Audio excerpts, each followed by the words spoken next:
opinion and carry Annie. Oh, it's Chris Avalon Unfiltered, bitch.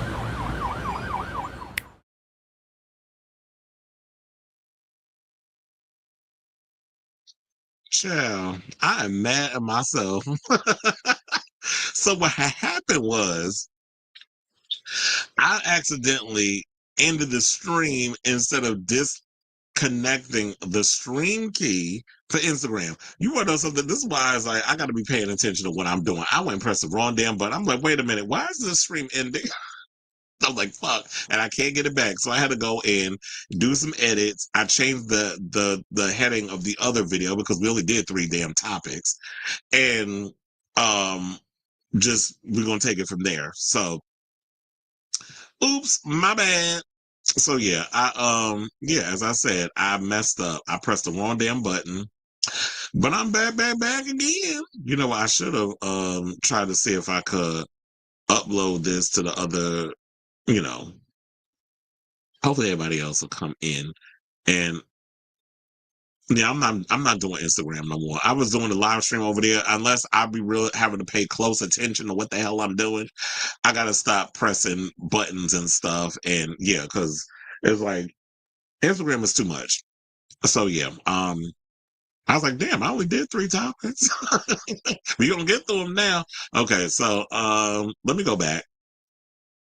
And then, let's just get right into the show. So yeah, that was my fault on that one. Now, let's get to our next topic and let's talk about Britney. So Miss Britney Spears, the latest story in regards of that, John Chu is addressing a lot of these toxic rumors that's been going on regarding what's been going on with Britney and this upcoming biopic that we still waiting to hear, like, okay, what's going on? Did y'all write a script? Like, what's happening with this whole Britney biopic? So yeah, he's speaking out about it. One of the people I did not know that was a part of it, because there was rumors that they said Ariana Grande's name has been thrown in the thing. This is the first time I'm hearing about Ariana Grande. So um, John M. Chu is shutting down casting rumors surrounding his upcoming Britney Spears biopic movie. The Wicked director told fans on Twitter that his movie is not even in the casting process yet, as reports circulate claiming that Ariana Grande, Sabrina Carpenter, and Millie Bobby Brown are battling it out to play the iconic pop star on the big screen. Saying, quote, none of this is true. This is what he wrote in response to Grande, Carpenter, and Brown being contenders. Sounds exciting, but I have not had one conversation about casting this movie yet. We are way too early in development. Sorry. Now, Chu directed Grande to an Oscar nomination in Wicked, and the duo have the second movie, Wicked for Good, arriving in theaters this November.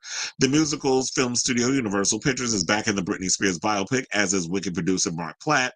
Universal landed the rights to the biopic last August. The film will be based on, her book, or I should say memoir, The Woman in Me. So, but like I said before, I had no idea. I mean, there've always been a bunch of names. I mean, we've heard so many celebrity pop star girls whose names have been floating around. We've heard Tate McRae. We've heard Sabrina Carpenter.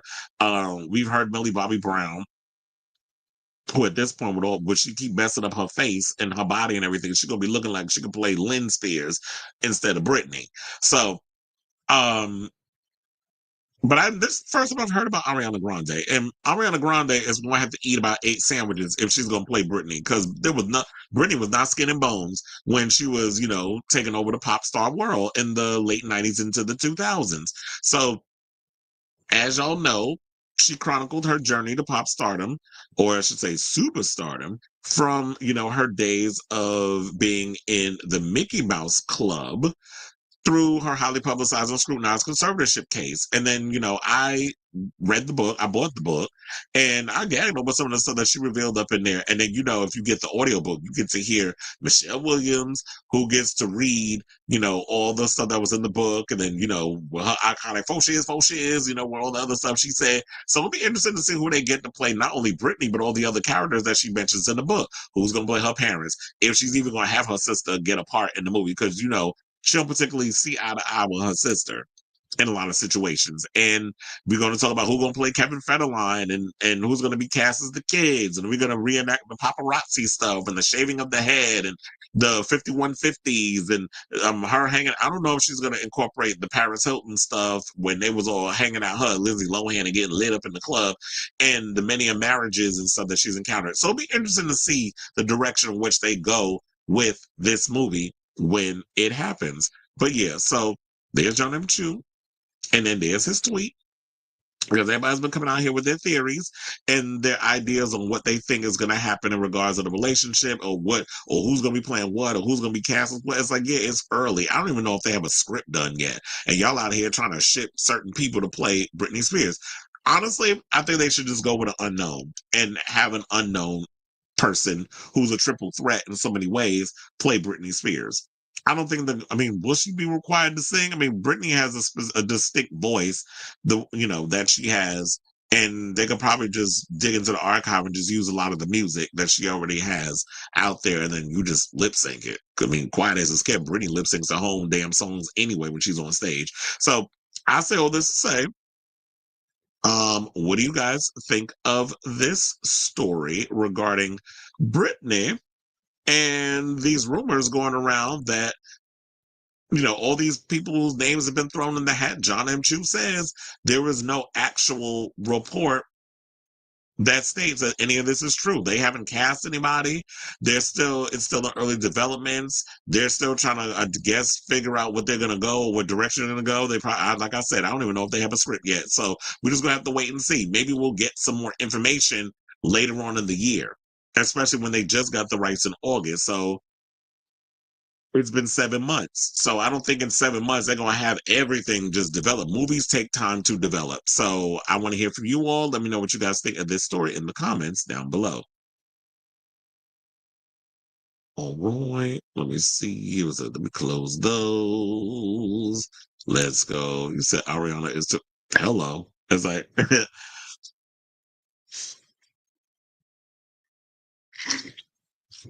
does she give laziness? You want to know who be really going in and let have with the choreography? I'm gonna give it up to her brother Frankie, because if you see his new music video, he was up in there giving full out chair with the choreography. Oh, Sailor Mermaid just now coming in the building. Well, yeah, you missed the mess earlier. Apparently, I ended my own show by accident. Trying to figure out, I was trying to end the stream because the stream key ran out over on Instagram, and because it was an hour, and I was trying to get rid of it, and then accidentally hit end stream. I'm like, bitch, why is it saying end stream? Because we hit the wrong button. But yeah, it happened. So I had to create a whole new show. All I had to do, and it was easy because all I had to do was copy and paste all the topics I didn't do and just create a whole new show. I was like, otherwise, if I wasn't used to doing all of this, I would have panicked. But anyway, wait, hold on. Let me take that out, and let's get into this semi-homosexual news. Because Shawn Mendes want us talking about whether or not he liked the peen or the bussing. I don't know if you expeditious in the bedroom, or if you are top or bottom. What y'all think? But anyway, Shawn Mendes slid up into I almost forgot his damn name, Benito's, and I'm looking probably because I'm distracted by him in these drawers. It's like he slid up in, I was gonna say Benito's DMs, but it ain't a DM if it's public. So yeah, y'all already know that Bad Bunny did a Calvin Klein underwear ad, and a lot of us was up in here just like, okay, we see you. Look, come on, legs and cheeks and all the other stuff. Some people saying that his ass ain't really that big, but who cares? He looked good. I wouldn't kick him out of bed, but they said from his 2019 hit Senorita to a comment under Bad Bunny's new steamy underwear photos, who needs Duolingo when singer-songwriter Shawn Mendes is here to teach the world Spanish? One word at a time. Well, Chad, first of all, who don't know what guapo means? Guapo basically means like cute, handsome, like that sort of thing. He was just saying like, you look good. And another dude saying this to another dude, what considered a bit homosexual. Like, would he be considered gay? I was like, I hate saying gay. I just like saying homosexual because it's just more funny. So, um, Mendes' comment is on the tamer side of the internet's reactions to the shoot. Others, including RuPaul's Drag Race Season 12 queen Dahlia Sin. Nuh-uh, not Dahlia Sin, because Dahlia Sin be doing OnlyFans. Shout out to her. She simply wrote "choke me." I mean, look, it's better than somebody saying in Spanish, "smack me in the face with your dick," which I'm sure some people wouldn't mind Bad Bunny doing to them. Now, as of Friday, Bad Bunny's post has been liked 4.4 million times on the social media site, with the official MTV Instagram account also commenting, "I tap way more than twice." Now, Mendes' comment on Bad Bunny's photo comes after the performer's highly publicized relationships with fellow pop stars Camila Cabello, who appeared on the aforementioned Senorita, and Sabrina Carpenter. In October, he addressed his audience during a performance at Colorado's Red Sox Amphitheater, telling them that he's on a journey to figure out his sexuality. Saying, quote, "There's been this thing about my sexuality that people talking about it for so long. I think it's kind of silly because I think sexuality is such a beautifully complex thing and it's so hard to just put in the boxes," which is true. And he said, he also went on to say, "It always felt like such an intrusion on something very personal to me, something that I was figuring out myself, something I had to discover and still have yet to discover." Yeah, he's young. He's probably still trying to figure out, let him look, in the words of Gia Gunn, "I'm feeling my oats. Let me feel my oats." And that's what he's doing. At this point, he wants to feel his goats, as, my girl over there in Canada said. She was feeling her goats. We had the Japanese queen feeling her oats, while we had Miley de Verga over in Canada feeling her goats. So in that case, let him figure out who he is. Let him figure out what he's into. Let him explore his sexuality, figure other stuff out. And he's looking at Bad Bunny saying, "I want a piece of that." Now, here's the thing. No shade, but I would love to see that sex tape. Y'all want to sit up here and be bored with Kim Kardashian and who she be banging, like Ray J and all the other stuff? That sex tape was so damn lame. Now, I would love to see the one between Benito and Shawn. Oh, he would tear that ass up. And I'm talking about Bad Bunny. He a freak. Shout out to the Puerto Ricans. Well, you slept with enough of them coming from New York. I'm talking about me. Um, I know how y'all get down and how that sex drive is. So you can imagine, like, oh, he would tear Shawn Mendes behind up. Like, he looked like the type that Lily would have your bussy up in the air. I was gonna say Bucci, but your bussy up in the air, face down, hands up. He pulling you by the hair. Probably got his foot on your neck. Well, not on the neck, because we ain't doing no George Floydness over here in the bedroom. So had the foot on the face and got that pipe in your poop shoe and just tearing it up. Switching positions for him, in the words of Ariana Grande. But she said for you. So after the flurry of speculation, Shawn's cheeky new comment on Bunny's ads had sent fans flocking to social media to share their tongue-wagging reactions. Somebody said he ain't beating them allegations anytime soon. This is what one observer said on Twitter, while another joked that broski had to show love before Camilla did.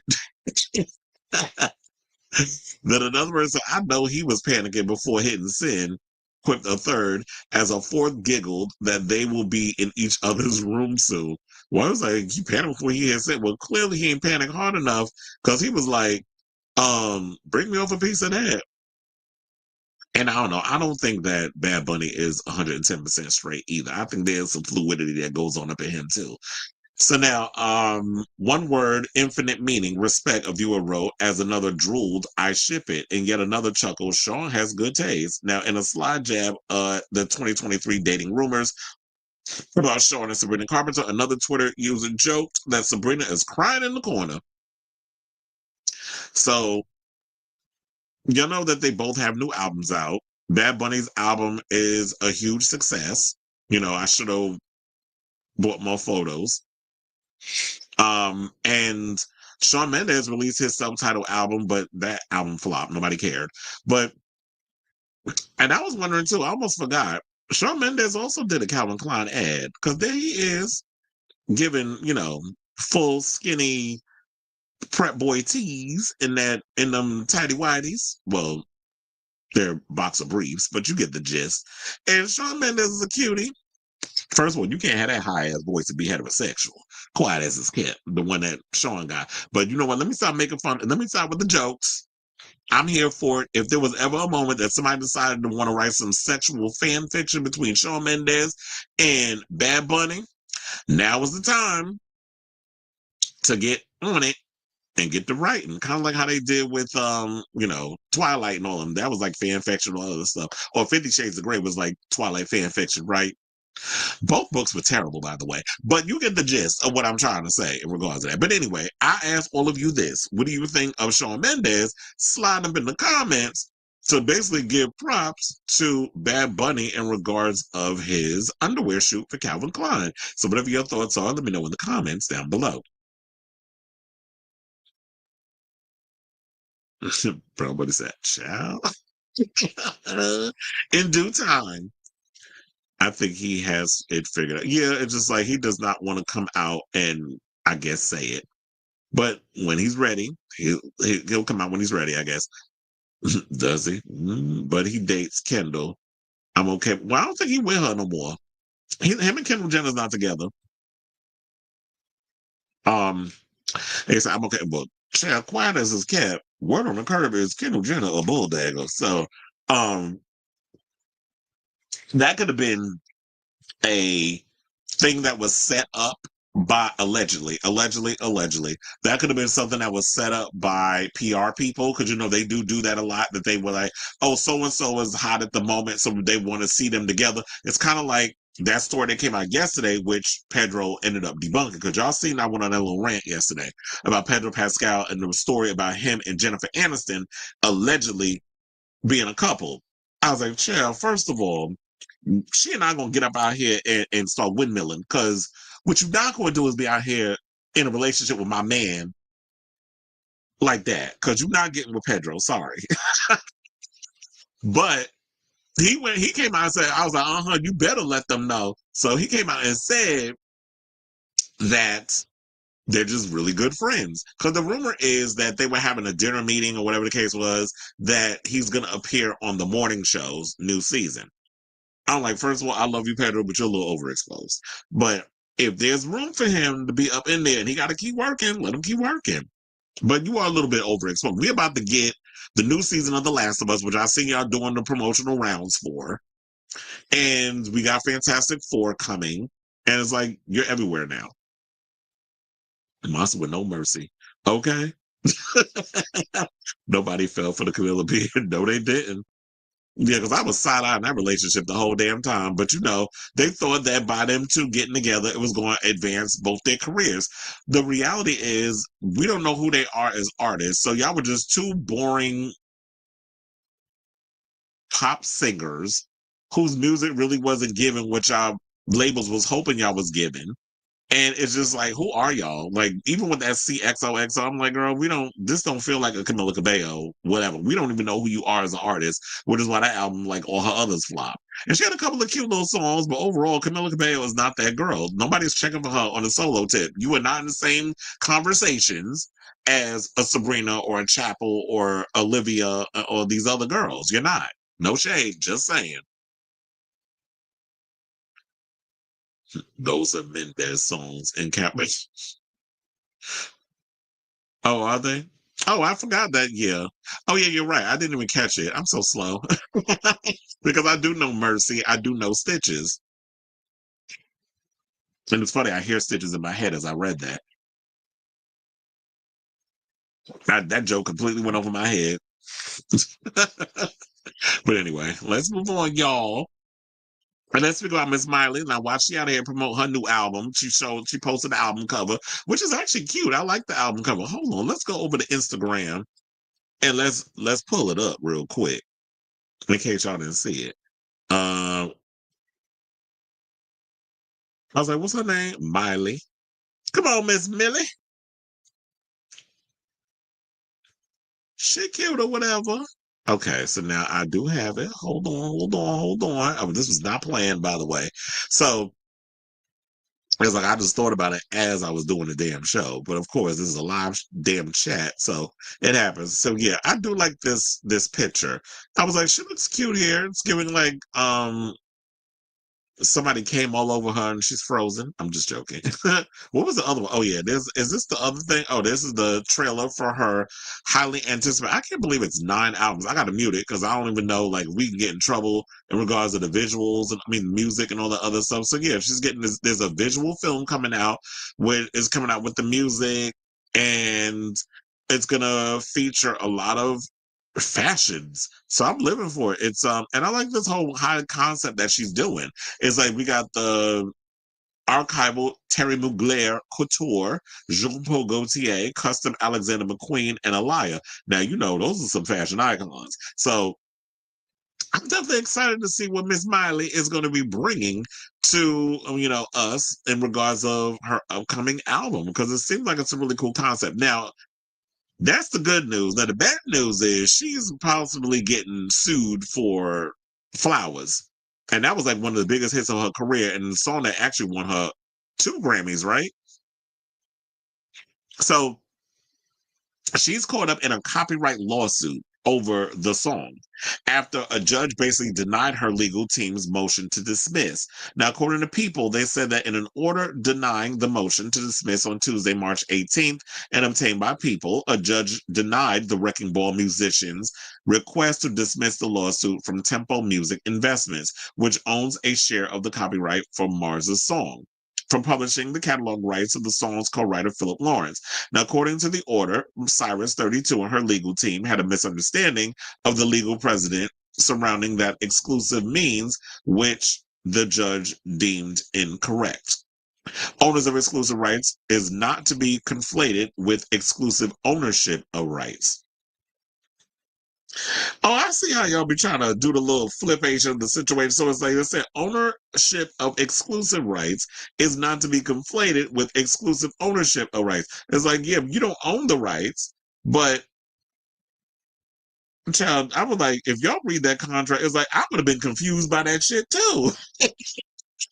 And they said the exclusive rights are what is owned, collectively by the co-owners. So you don't own the rights of the song. You have to use it, but you gotta, I guess she didn't pay for that piece or whatever it was that she used. I didn't even notice that the Flower song had a bit of a Bruno Mars thing in it. I didn't hear it, but apparently somebody else did. And they took it to court and the judge agrees.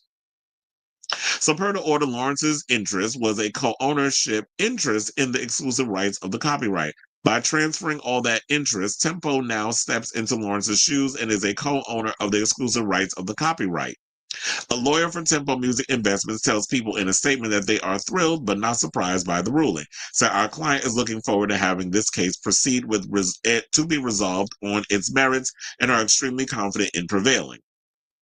This is what attorney Alex Weingarten had to say. Now, reps for Cyrus did not immediately respond to People's request for comment. Now, the jaded musician was initially sued in September over similarities between her 2023 hit and When I Was Your Man, which is a Bruno Mars track. So in the lawsuit obtained by People and filed in the Los Angeles court, Tempo Music Investments, which owns a partial copyright in Mars's hit after it acquired songwriter Lawrence's music catalog, alleged there were striking similarities between the pair of songs upon the release of Flowers. But this goes to show that, you know what, y'all doing this because y'all need some damn money. I guess Bruno Mars' music ain't hitting the way it is. And then because she used that piece of material for Flowers and decided, oh, they're not going to notice, we're just going to speed it up a little bit. Well, if I'm not mistaken, I think If I Was Your Man is a much slower track. So yeah, they sped it up a little bit, thought that y'all wanted to know this, but they heard it, and now it's like now that we own we have a ownership of the copyright. Now we want to come in and it's like, where's our money? Like, how you just trying to make money off of something that you don't own? You use a piece of the music, and now you got to pay us as well. In addition, I guess they might have not realized what they was doing and stuff over there and things wasn't handled the way they was going to get handled. Well, it looks like it's going to be that Miley going to end up having to come out of pocket. And that's fine because it's like it's one song. And you'll be able to still have your new music or whatever. Hopefully people will go out and buy the new album. We'll see. I have to hear it first. And then it said Gregory Hine and Michael Pollack, who wrote Flowers with Cyrus, were included as among multiple defendants, along with Sony Music Publishing and Apple. However, Mars 39 was not named in the lawsuit. Now, in the filing, Tempo Music Investments asked that the defendants listed stop reproducing, distributing, or publicly performing Flowers. Additionally, they were requesting an undetermined amount of damages. So now, they also went on to say that reps for Miley and Bruno did not respond to people's requests. How many times are they going to have to write that the reps didn't speak to them on every little sentence in here? So in November of 2024, the We Can't Stop hitmaker denied allegations of plagiarism and filed a dismissal lawsuit over Flowers. Or maybe she wasn't aware of it. Maybe she just wasn't, because, you know, sometimes you hear a beat and it's like, oh, that sounds good. Let's just all sit around and vibe, and then we just write to the song. Not everybody is up in here busy checking to see, okay, does this contain an interpolation or a sample of this, that, and the other? And I know sometimes you always expect that the artists are going to catch everything. But a lot of times it's like, not all artists are that deep within the thing. They're not like Beyonce, where Beyonce got like 8 lawyers and all these other people that's just looking into every minute detail of a sample or an interpolation. So that way, because all them accusations that Beyonce was getting over the years, where they were saying that she was using other people's music or whatever the case is, and she didn't pay them, then she has all of that, you know, all these people that look to make sure that everybody's gonna get paid. Even if I use a line from a T.S. Madison, she gonna get the Grammy, she gonna get paid, all that other stuff. But maybe there was just an oversight on her part when that should have been handled by the people that were also, you know, producing whatever the case is. But of course, because Miley has a co-writing credit and stuff on it, of course she's gonna be included in the lawsuit because she did co-write the song. So they said because Tempo Music Investments only partially own the song, Cyrus's attorney filed a motion to dismiss the lawsuit, arguing that only owners of exclusive rights may sue for copyright infringement. And that's why I said it was like they partially own it. They want a piece of the pie. So she probably, well, now that I'm looking at it, it's probably she paid the people that she thought what if they. She probably was okay. Now I'm thinking that she was aware. Because when you say only owners of exclusive rights may sue for copyright infringement. So she probably thought that I paid the people, I gave them the credit, those who actually have contain, you know, ownership right and stuff over the song for that situation. Not realizing that Tempo Music had a partial ownership. And now I was like, I got to pay y'all too? Like, who said that? But this is why I was like, y'all got to read the fine print. Because apparently they have a say so in the matter, and the judge ruled the way that they ruled. So they said that at the time, Cyrus and Tempo's legal team did not respond. Of course, yet again, people sent out a thing for a comment, nobody responded. So they had to write it like 4 damn times in the damn article. So yeah, they said only owners of exclusive rights may sue for copyright infringement, and an assignee of only one co-author lacks exclusive rights and therefore also lacks standing to sue for infringement. So look like Miley, you gonna have to pay. Miley, you a danger girl. Look like you gonna have to pay a little something something to these people because they got a partial ownership. That's just the way apparently it is. So I say all this to say, and I'll definitely keep you guys abreast of the story as it develops on what the overall situation is going to be. But I would love to hear from y'all. What do you think of this story regarding Miley Cyrus and this whole Flowers copyright lawsuit over a piece of a Bruno Mars song they apparently used to conjure flowers? So let me know what you guys think of this story in the comments down below.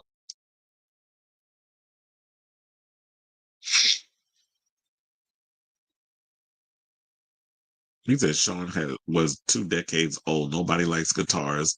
That's what hurt Idol in the last few. What, nobody likes guitars? I like a guitar. So yeah, we back. Apparently, like I said earlier, I messed up. I hit the wrong damn button. I was gonna go and send out the alert on Facebook, but I was just like, it is what it is. Y'all don't know if I'm on. Some songs have the same name but are totally different. Madonna didn't sue Rihanna over Take a Bow. Well, I don't think it's the title. I think it would be just they're talking about that there was a piece of music that Miley used for Flowers that comes from the Bruno Mars song, If I Was Your Man. It's not because of Bruno Mars. Even the songwriter isn't suing Miley. It's the ownership of the publisher, and so it's done by the team, not by Philip. Yeah, well, you got a Grammy. No, she got 2 Grammys. She gonna have to get that, she gonna have to pay that coin. Reminds me of when RuPaul copied that Azealia Banks beat for Call Me Mother. RuPaul had no idea because we all know he simply showed up and did what he was saying. Did he though? Because I was like, ain't no way in hell he wrote that damn rap, but he got a writing credit on it. I'm like, you buying people's songs, putting "and" and "the" up in there, or you probably can will Call Me Mother, and now you get a full writing credit. Because I'm like, ain't no way in hell RuPaul wrote all of this. And remember, he said that it took him like days to get that full rap down. Can you imagine RuPaul actually? You want to know something? He's supposed to be doing a Pride event this year, right? They need to request to make sure he do Call Me Mother because I want to see him perform that live, and if she could do it. But yeah, I remember hearing about the whole thing about when you listen to Call Me Mother, it definitely gives Azealia Banks tease when you hear it. She did a bit of she bit a bit off Mars with the not the chompers. Well, those are some big teeth, Chad. Anyway, let's move on. And let's talk about the diddler. Huh. Well, it looks like, well, now, while Miley out here getting wrapped up in court cases, it looked like Diddy might get a break in one of his. Excuse me. And especially coming from Lil Rod, the male producer that worked on his Love album, when he was out here accusing the diddler of SA and a whole bunch of other stuff. So, Shawn the Diddler Combs won a small portion of his uphill legal battle on Monday when a federal judge dismissed the Racketeer Influence and Corruption Act, that'd be the RICO Act, portion, and 4 other causes of action brought in the $30 million legal filing from Rodney Lil Rod Jones, the producer whose accusations preceded a flood of legal complaints against the rap mogul and his company. So, according to Variety, they said the following. They said Jones initially filed his suit against Combs in New York on February 2024, stating that Combs made unwanted sexual advances and forced him to hire sex workers and engage in relationships with them. Jones named Combs as well as a RICO enterprise consisting of his son Justin, his chief of staff Christina Coram, who they note as his Ghislaine Maxwell. Now, if y'all don't know who Ghislaine Maxwell is, you need to Google Schmoogle because if you pop her name pop up, so will Jeffrey Epstein's. Now, they also, in addition to Christina Coram and his son Justin, Universal Music Group CEO Lucian Grange, former Motown Records CEO Ethiopia Habtemariam, and numerous record labels and Jane and John Doe's. He then refiled several amended complaints in the months that followed. But in an order to filed earlier today and reviewed by Variety, Judge J. Paul Oetken granted and denied parts of Combs's August 2024 motion to dismiss the case. The order also reprimanded Jones' attorney Tyrone Blackburn and described his conduct regarding the motion as unsettling. The judge dismissed the RICO charge against Combs and Coram in the case, failing to find a viable argument in Jones's opposition brief, and that it should not be necessary to root around a 402-paragraph complaint to contrive novel arguments on Jones's behalf. He also dismissed negligent and intentional, infliction of emotional distress claims, breach of contract claims, and the Trafficking Victims Protective Act, which would be TVPA for short, claim against Combs Global. The TVPA claims against Combs and Coram were granted, and the judge declined to dismiss sexual assault and liability claims. The motion also issued a stern warning to Blackburn, stating that his filings are replete with inaccurate statements of law, conclusory accusations, and inappropriate ad hominem attacks on opposing counsel. The judge referenced Blackburn's opposition brief and the complaint as full of irrelevant insults, misstatements, and exaggerations, stating that any further misconduct may lead to sanctions or referral for discipline. You know what I feel like? That even if this stuff turns out to be true, these lawyers are ruining it for these people. If this actually turns out to be true with what's going on with them, their cases are being ruined because you got Tony Busby out here pulling stunts and shows, and now you got Tyrone Blackburn with his mess. Now, in a statement provided to Variety, Blackburn commented, "A win is a win. Playtime is over. Now it's time for discovery." Jones filed the suit in February 2024 after producing 6 songs on Combs' Grammy-nominated The Love album. I don't know how y'all nominating Diddy music for a Grammy. That shit is terrible. But anyway, it said The Love album Off the Grid that released in September 2023. He claims that Combs acquired, used, and distributed ecstasy, booger sugar, and other illicit drugs, displayed illegal firearms, and laced alcoholic beverages provided to minors and sex workers at his various homes, among other allegations. After Jones filed 2 amended complaints, Combs filed his own motion to dismiss in August of 2024. Jones' second amended complaint in his third attempt to dress up a run-of-the-mill commercial disagreement as a salacious RICO conspiracy read the motion.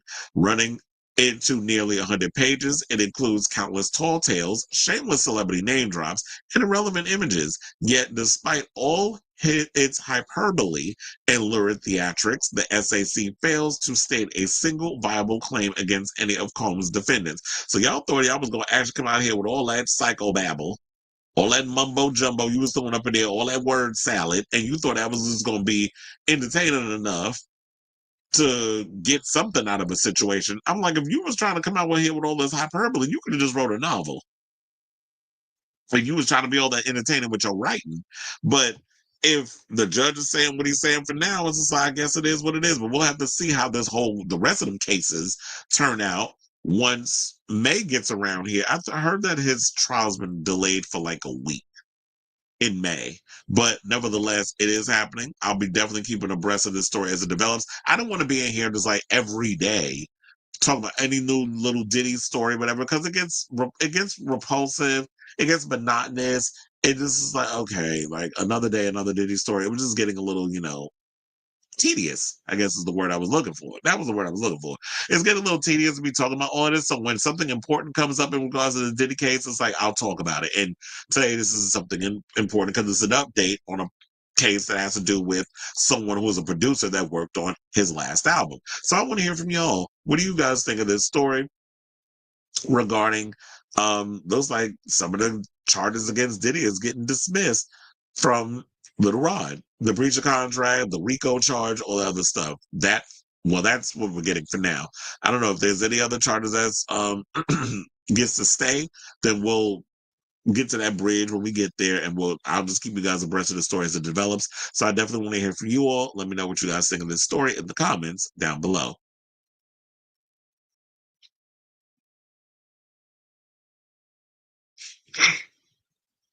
Does Hassan Piker or Hassanabi, does he have a Twitter? I think he mad because they all pissed off because Bernie and AOC is out here doing their anti-oligarchy tour. People getting all upset about it. You have certain pundits that are independent that are trying to derail this democratic revolution that we're trying to get going. And there's also Democrats that are trying to sabotage it. Also, speaking of which, and I know he's not a Democrat, but Michael Steele over there on MSNBC talking about that they're misinforming the people. They're he's just pissed off because he's, at the end of the day, he used to run the RNC back in the day. He used to run the Republican National Convention, but he wants Democrats to kind of go more in the direction of what Kamala was trying to do with her campaign. Let's become the new republic. We don't want Democrats anymore. Democrats, I guess y'all just gonna have to build your own little thing. We need a third party in this country because we got the maggots, which is the former Republican Party, aka the Tea Party, and now we have the Blue Tea Party that's coming out trying to sabotage the current Democratic situation. And the Blue Tea Party is people like Hakeem Jeffries and the other idiot that running LA that wants to be a podcaster because he wants to run for president. Well, you might as well kiss those aspirations goodbye, because after you was out there hobnobbing with Steve Bannon and all these other people on your podcast are licking the crack of their ass trying to find out what's the secret to the sauce, the McDonald's secret sauce. Now you just ruined your chance of trying to be president because you went about your podcast the wrong way. You should have been pushing back against some of the stuff. I feel like the way the person that we need to be looking at, I wouldn't mind seeing AOC run for president. I also think that with Tim Walz running around recently, he's got a chance of becoming the president in 2028. So I would like to see him run, because he's been running out here on his little comedy tour reading the Republicans, and I've been cackling. So keep that up. Don't let any of them little saboteurs come up in your little campaign, because they decided to throw him in the attic like he was Anne Frank when Kamala was running. Same way they did to her when Joe Biden old ass was out here running, looking like the Crypt Keeper. Sidebar: I saw Joe Biden was at the Othello show in New York with Jake Gyllenhaal and Denzel Washington, which I'm hearing the play is good, but they're good in it, but the play is meh. So I'm hearing like their performances is great. The show is just, ugh. But I don't think people care. They just want to see Jake Gyllenhaal and Denzel on a live stage, and so they'll see that. It looks like once the Nicole run of Sunset Boulevard ends, it is closing. I heard that their base is closing after she's done it. She added, I think, 6 more dates. And I feel like, with Sunset, at the end of Sunset Boulevard, who's going to actually be able to step in and do that show? I can't see anybody else doing Sunset Boulevard or taking it over. Kind of like how they always bring in a Roxy Hart or whatever the case is whenever they do Chicago. Like, I can't see them bringing in somebody else. So, once Nicole Scherzinger, who was also at the Othello premiere, by the way, on Broadway, once her run on Sunset Boulevard ends, it is closing. I definitely want to check it out before it does. And I think, isn't this week the end of Adam Lambert's run in Cabaret?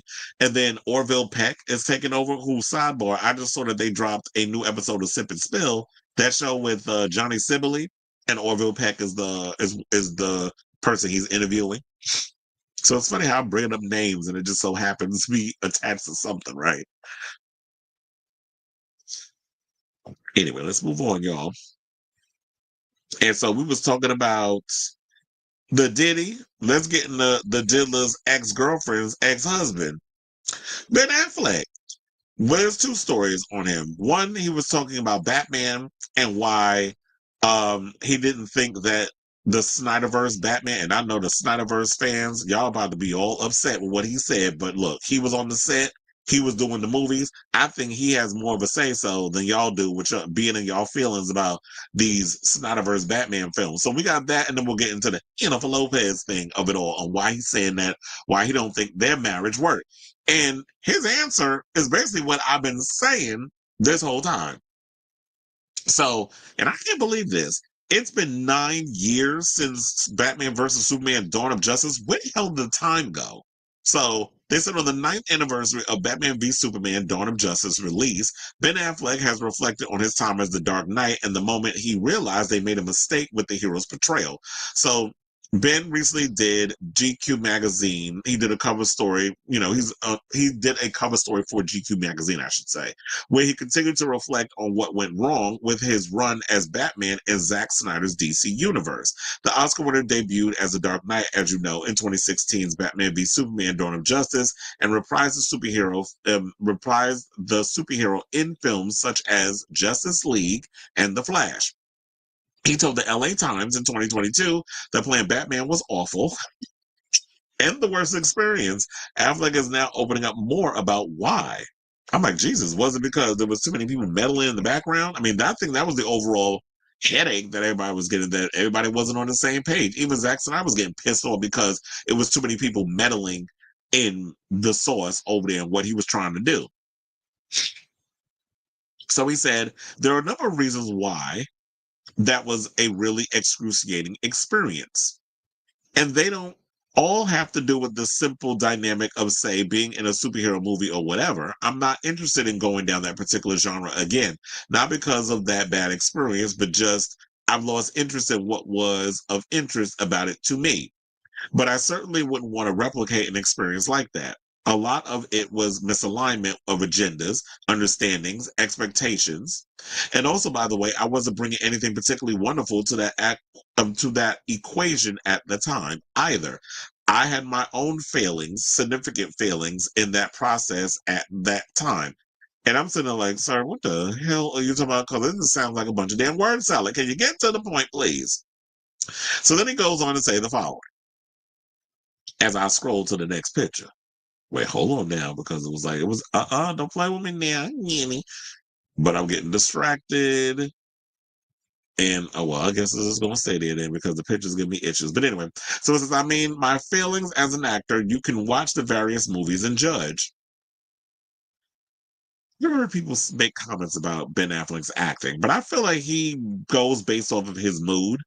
I don't mind Ben Affleck as an actor. I actually think he's a good actor, but I think like a lot of things that may be going on in his personal life does affect his performance in a lot of ways. He don't know how to separate the two. He said, but more of my feelings of in terms of why I had a bad experience, part of it is that what I was bringing to work every day was a lot of unhappiness. So I wasn't bringing a lot of positive energy to the equation. I didn't cause problems, but I came in and did my job and I went home. But you've got to do a little bit better than that. So I guess what it was that he was being a little antisocial and he was keeping to himself in regards to a lot of situations because he was dealing with a lot at home. Now I'm trying to remember at the time, was he married to Jennifer Garner when it was 9 years ago? I don't know if he was with her, or he was probably going through a lot of personal endeavors and stuff that was going on with him and his sobriety and I know all that other stuff. So that could have been a lot of what was he was dealing with in his personal life. So he also said, I want to put together partnerships of filmmakers and cast and a studio apparatus that's aligned where precisely that kind of misalignment doesn't happen and you have a much better work experience. Now, while the actor has good moments on set and like creatively his approach to Batman as a sort of older, broken, damaged Bruce Wayne, a clash started to brew over his Dark Knight and the larger DC universe being too adult. He said what happened was it started to skew too old for a big part of the audience. Like, even my own son at the time was too scared to watch the movie. And so when I saw that, I was like, oh shit, we have a problem. Then I think that's when you have a filmmaker that wanted to continue down that road and a studio that wanted to recapture all the younger audience at cross purposes. Then you have two entities, two people really wanted to do something different, and that's a really bad recipe. So basically, what he's saying is that, yeah, Zack Snyder wanted to kind of make it like, oh, this is old man Batman, and a lot of the characters did skew older. When you look at Henry Cavill is somebody who is now he's 40. Gal Gadot as Wonder Woman is in her 30s, late 30s. I think she's pushing 42. And then you look at, I think like the youngest person that was probably in that movie was Ezra Miller with the Flash. Everybody did skew it kind of older. And it's like, yeah, when you are doing superhero franchise and you have a studio that's like, and I'm trying to remember, there was a story that came out that said that, yeah, we're trying to hit all the demographics when it comes to, superhero films. You want to get the old people, you want to get the older men, the older women, the younger men, the younger women. You want to get the little kids, you want to get this, you want to get that. You want to hit all the demographics. And usually when it comes to stuff like that, you can't really get everybody in butts and seats. But I get when you're spending $300 to $400 million on a budget for a superhero movie, you want to be able to recoup that, and you want to be able to bring in $1 billion. You want to have that $1 billion franchise, which is not guaranteed. So I totally see like why they were saying with that. Where even was like little kids was like, I don't want to watch this movie. First of all, it feels like it is skewering too old in regards of the situation, and I don't know if I want to sit up in here and watch a 50-year-old Batman. So I can see why in the direction now with when you have Robert Pattinson is in his 30s. However, he did say that we need to get the whip cracking on this Batman too, because I'll be 40 by the time I think we're going to start filming it. So Matt Reeves, you are stop dragging your feet and get this movie done because the same fears that Ben Affleck was bringing up, you don't want that to come up in the Pattinson verse. Well, what's happening with that? So I don't necessarily know where James Gunn is going to be going. Like, are you trying to skew a younger with the Brave and the Bold in regards of like, because that's the other Batman that has to happen, that Andy Muschietti is directing. So that's what he said basically on that. But I could totally understand. It's like, yeah, they all had different ideas. Is that it started skewing too old for a big part of the audience, and that you had a filmmaker that wanted to go down that road, and the studio basically wanted to go and recapture the younger audience. But it was just like, once you went in and you had this overall tone and idea, and it was just like, maybe the studio didn't have an idea at first. They had one idea in the beginning. It wasn't going the way they wanted it. Then they wanted to switch it up. But it was like, you already created this time frame, this tone, this overall style, and it's like, you got to see it through. Now y'all can't just backpedal. Another thing that I think that bothered me about this, the way that y'all brought Batman in, you had him come in Batman v Superman, and then you had him also part of Justice League. Ben Affleck never got his own solo Batman film. And I felt like that Snyderverse was trying to play catch up by putting together a team of superheroes rather than building it from the ground up like Kevin Feige did with the MCU, where it's like, y'all took your time.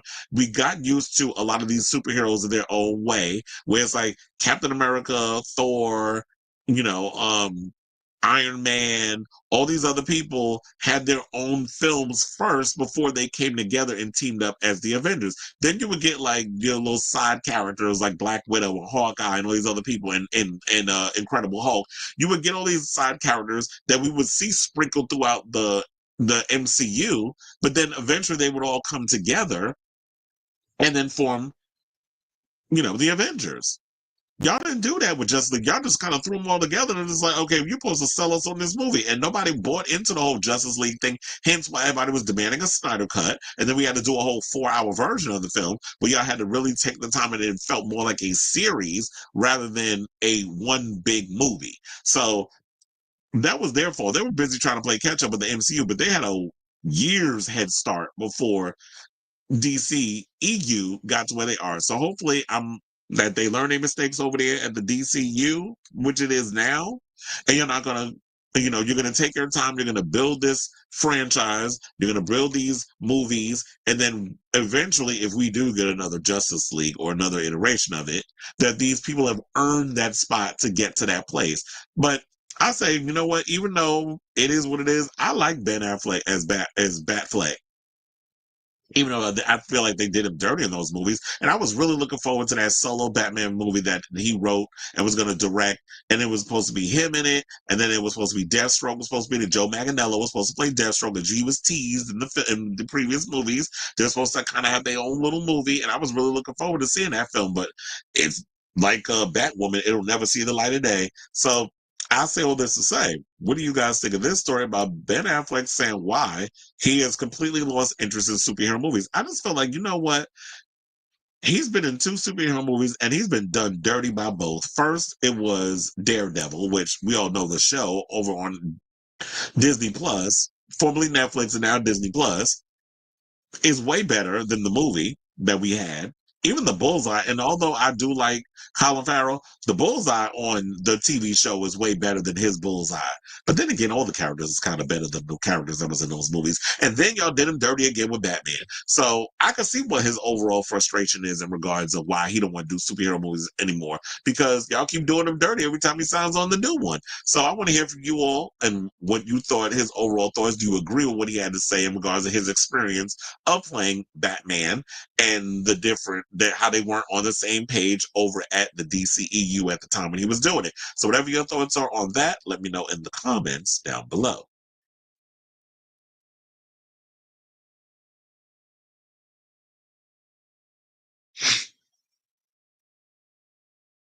No, I did not hear that. What account was he following? I mean, it wouldn't be no different if it is true. It would be no different than all them other Republicans that's up in there trying to ban porn, and they be the same ones up in there doing all kinds of nasty stuff and following stuff.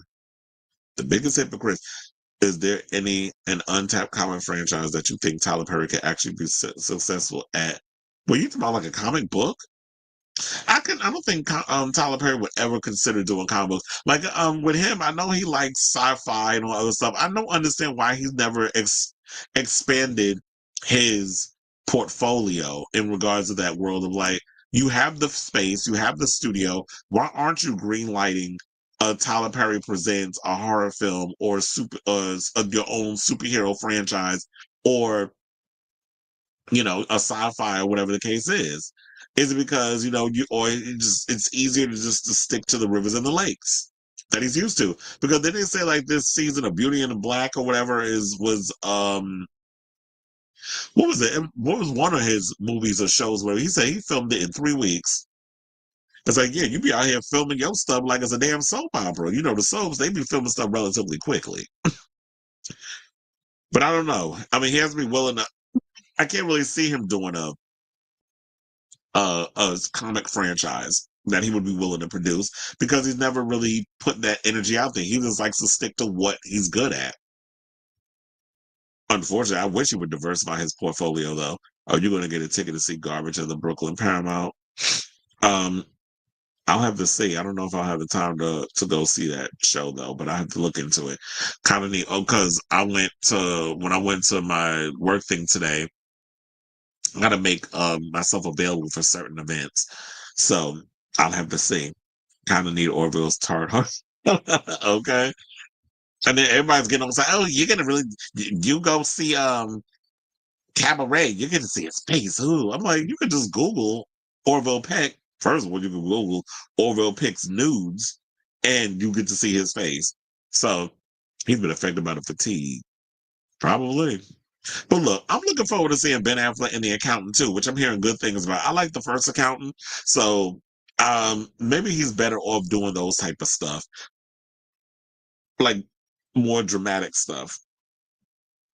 Journalist Dan Cohen published the Tim Walz piece. The account he was following was called not Big Dick Bottom. Well, there's a lot of those. Hold on, let me see if there was are you making this then you got me wait, not Gat, it's Gay. Remember Baby Gat from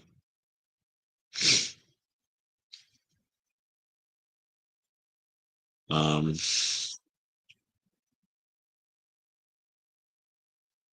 I mean, I saw that there was something about Tucker Carlson claiming that Tim Walz is gay. Well, first of all, Tucker, your ass would know.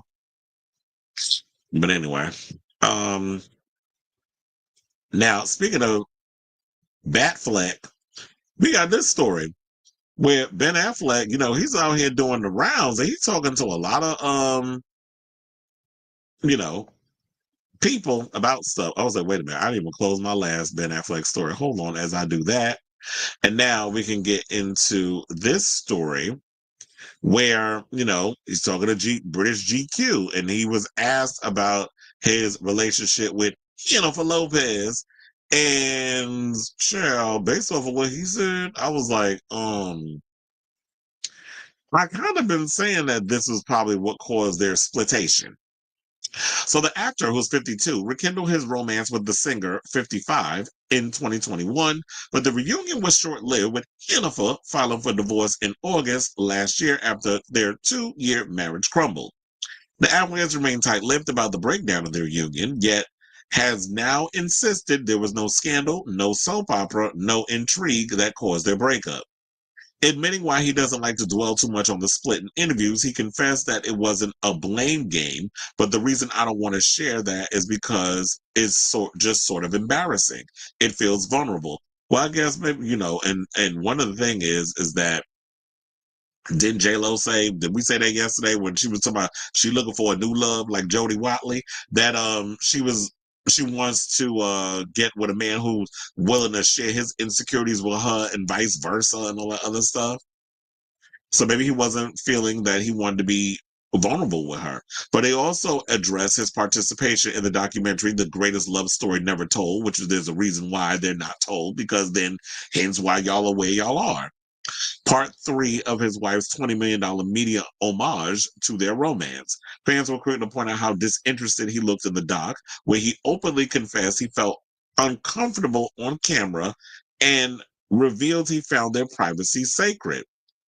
Doubling down on his remarks, he explained, he said part of it was, okay, if I'm going to participate in this, I want to try to do it in an honest way and in a way that's interesting because I thought it was an interesting examination. Addressing the differences in their approach to fame, he continued. He said, my temperament is to be a little bit more reserved and private than hers. As happens in relationships, you don't always have the same attitude towards these things. And so I thought, oh, this is interesting because how do you reconcile that? Because exactly what you said is true. I love and support this person. I believe in them. They're great. I want people to see that. You got to own what you knew going into any relationship. Clarifying that he has a lot of respect for Jennifer, the Oscar-winning actor added that fans would do well not to read too much into their documentary. He mused. He said, I think it's important to say that wasn't the cause of some major fracture. It's not like you can watch the documentary and go, oh, now I understand the issues that these two had. Now, he also talked about in the interview his first wife, Jennifer Garner. But, you know what, before we get to that, let's just address this. Now, I do feel like that I really believe the reason why their relationship didn't work is because they were on two different pages in regards of how they handle fame. Like he said, he handles things more reserved and laid back. Jennifer is somebody that I'm in love, I'm happy, I'm shouting for the rooftops, I'm an artist, so therefore I have to share all that in my work. Because Ben Affleck is not a singer. And I know, save the tomatoes, I don't want to hear y'all be talking about, well, neither is Jennifer. But look, she has a record contract. Let's put the shade aside just for a second. Regardless of what octave her vocals tend to be on, never the one or the two or the three or the four, never a five, because you know Miss Mariah Carey is the 5-octave vocal range. But regardless of how you feel about Jennifer Lopez, she has a recording contract. She's a performer who happens to sing. And they go fine tune all that in the studio. So now that we got all that out the way, um, she's someone that wants to put a lot of her personal stuff in her music. And she was just inspired, especially from that record None of Us Asked For, which flopped. The tour flopped. It was just, she was shouting for the rooftops. He was the type of person that's like, probably thought maybe she changed a little bit because, you know, when you get a little more mature and older, you change your spots. But she navigates the industry a lot differently than he does. He doesn't like all the pomp and circumstance, all the spotlight. He don't like all that attention. She does. And when he's saying that I love her in so many ways, but you know, you have to reconcile with the things about that person going into the relationship because you knew who she was when you got with her. And you have to come to terms with the fact that, you know what, I can't come in here and thinking I'm going to change this person when this is how they are. And we can't meet on the same page because I'm getting frustrated that every time we hanging out in the street, there's paparazzi. Well, sir, even post Jennifer Lopez, you're gonna have to deal with people taking your you know, paparazzi following you, taking your pictures, filming you, all that other stuff. You got to figure out how to navigate all that. He also mentioned something about Matt Damon, and how Matt Damon only now works with directors who make who are like filmmakers. So he only makes movies based off of the filmmaker, whoever's making the movie, because you know he's in that new film, The Odyssey, with Christopher Nolan. He was saying I might just even go down there just to watch them work because that's where he's at right now. It's just like I don't care about what the script and all this other stuff. I just want to work with the filmmaker. So I'm a director's actor, I guess, is where he's at. And look, you pay your dues. Y'all been making movies for like what? Since the 90s, about 3 decades. You're afforded that. So he also, as I said, talked about Jennifer Garner, who he shares 3 children with, and how they remain close since their split in 2015. Now, I will say this. I do love the idea that Ben and Jen have a rapport with each other, even though they're no longer married. And if you're in a relationship with somebody, you should be able to have that. So all these stories going around, Jennifer Lopez is jealous because he's been canoodling and hanging out, not canoodling, because canoodling makes it seem sexual, but because he's been hanging out with Jennifer Garner. I'm like, they're forever connected. Like, it don't matter who comes in and out of their life in a relationship. You got to be strong and stern in your situation to understand the relationship that that person has. Once you have kids with somebody, and once y'all been married, and well, I should say married and have kids, you're forever connected. Now, if you go into a marriage, y'all been married for a long time, and you no longer have children, then you can cut your ties and never have to be attached to them. But Ben and Jen have children together. So if you're going to come into whoever life, so whenever Ben get him a new girlfriend, who may potentially become his wife, or maybe he's no longer interested in getting married. And I'm sure with Jennifer Garner and her man, there's an understanding there that they know there's a respect, a mutual respect that they have for each other because they're parents to these kids. And then the people who are in the relationship with a Ben or Jen, they understand as well. But then you get a lot of these tabloids that just want to start all this insecurity mess. And I'm not trying to say there ain't no actors out here that's insecure, because trust and believe there are. But he said, I'm really lucky that I have a really good co-parent and partner in Jennifer Garner, the kid's mom, who's wonderful and great, and we work together well. That's because Jennifer Garner is that girl. We like Jennifer Garner over here. She's like Susie Homemaker in a way. And I've always loved me some Jennifer Garner. I loved her since Alias. I remember, well, I do remember when she was on the episode of Felicity. She did a couple of episodes of Felicity, but then I loved her ever since Alias. So then they also said that, but this is according to the Daily Mail, so take it with a grain of salt, that Garner is deathly afraid of falling back in love with the actor, with a source saying that she still has trust issues with Affleck after he slept with the children's nanny, Christine Ozunian, who's now 37, a decade ago. So she was 27 with young, fresh puss, and he was begging her out, possibly on that damn washer and dryer set, and said, she loves Ben, but is worried that he will crush her all over again. She doesn't want to heal another broken heart because it's just too much drama. Plus, she does not want the kids to see round two of their mom in a bad place with their dad. So much could go wrong if they reunite. Now, the photos of Affleck tenderly embracing his ex-wife also resulted in Garner's boyfriend John Miller feeling a bit bothered about their touchy-feely behavior. And if he feels a way that I'm like, yeah, just let him know. That is, like, I find that to be inappropriate. He said, they said would get to anyone, but this is nothing new. Ben and Jen have a unique relationship. So that's why I said, yeah, there's always going to be when you're in a relationship with someone, that there's always going to be that connection. So as I said before, I tend to feel like I could definitely tell based over their relationship that Ben and Jennifer are just different. Jennifer, likes to put this on this perception that she Jenny from the block, or I should say Henny from the block. But overall, she likes that glitz, glamour, Liz Taylor type of lifestyle.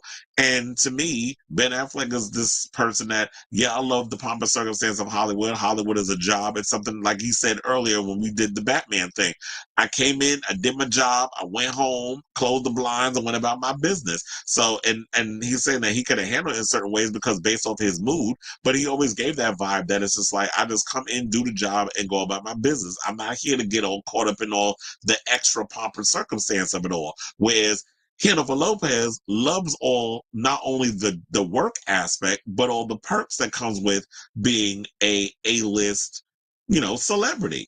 She likes the glitz and the glamour, but also the work that goes into her being able to work and then eventually have her playtime. So I say all this to say, what do you guys think of this story in regards to what Ben Affleck had to say about his marriage to Jennifer Lopez? And I do feel like, that they love each other. I think he definitely cares for her and vice versa. But it's just, as long as they both have this profession, it's just going to have to be a love that they just not going to be able to share with one another, because it's just going to keep being toxic. And we're going to keep being back here in the same situation where y'all get together and 2 years later y'all break up. Y'all can't seem to get past that 2-year curse. So let me know what you guys think of this story in the comments down below.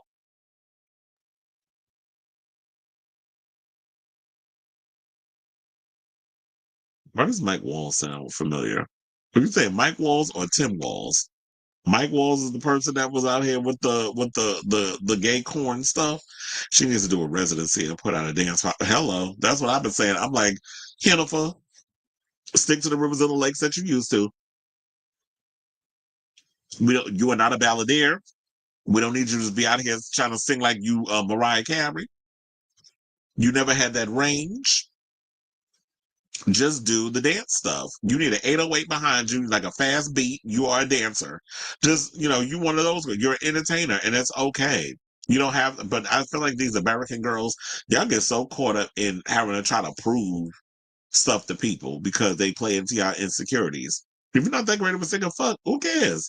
It's like, I'm going to use it to my advantage. We got enough technology out here to make me sound good and on key. And I just got to give y'all razzle dazzle, some cute costumes, lots of choreography, fun stuff. And I could definitely see Jennifer Lopez doing a residency because I can't, no shade, I can't see her doing arenas. I don't know if y'all care enough to want to see her travel around the world and do arenas. And it might partially be her fault because she never really toured like that. It's kind of like what I'm saying about Katy Perry. Girl, give it up with the arenas. You another one that can do a residency. You can't sell out these venues. You're not that, like, people don't care about you like these other artists out here. But if y'all want to keep going out here and doing these arenas and then getting laughed out of, these places and having to cancel dates because you ain't selling them tickets and keep going in the red, then be my guest. Keep doing it.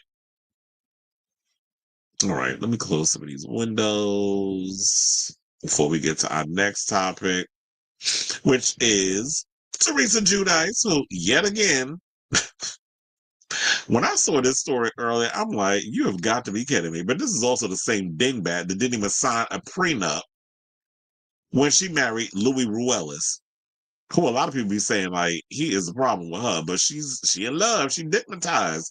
So apparently word on the street is she's in tax trouble again. So according to records obtained by People, the Real Housewives of New Jersey star and her husband have been hit with over $3 million in tax liens, with Teresa owing $889.20 and Ruelas owing nearly $2.6 million. So he owes more than her. She owes $300,000. He owes a little over $2.5 million. So the question remains is, sis, who doing your taxes? Like, after what you went through with Joe Giudice, who to the point where y'all both had to do time in jail and he got deported, and I believe now he lives in Barbados or something or another. I know he lives on a West Indian island. I can't remember. It might be Barbados, might be Jamaica. I can't remember because I remember at one point it was Italy. But the reason why he lived, he wound up moving, I believe it is Barbados or something or another. Believe the reason why he moved from Italy to an island was because it was easier for his daughters to travel to him versus that crazy flight going from New Jersey to Italy. So this comes 3 months after Ruelas was issued another lien for $163,523.94 in December 2024, which the New Jersey court's website showed is still an open case. The reality star who tied the knot with Ruelas 2022, so they've been married for about 3 years, give or take, previously served an 11-month sentence in prison in 2015 for mail, wire, and bankruptcy fraud. She has addressed her incarceration several times, saying the courts wanted to make an example out of her. Well, yeah, because you're a reality star. And what I don't understand is how do you go on TV with all this stuff going on? How do y'all fix y'all? And this happens a lot. It's been happening with a lot of you Bravo girls. It's been happening on other reality shows. I don't understand how y'all go on TV and flexing all this fame, money, and all this other stuff, like an episode of The Lifestyles of the Rich and Famous, knowing full on well the white collar crimes that y'all been pulling, and don't think that the FBI, or I should say the IRS, is watching y'all on TV. Make it make sense. But I guess when you're in that bubble of Delulu, you don't see it. So they said, so she said, I know in my heart I was not supposed to go there. I know I only went because I'm in the public eye. Listen, I'll shout it out to the world. I signed 2 contracts that Joe was flipping for 2 homes he was buying. That's all I did. I knew nothing about what he was doing. I mean, I have nothing to hide.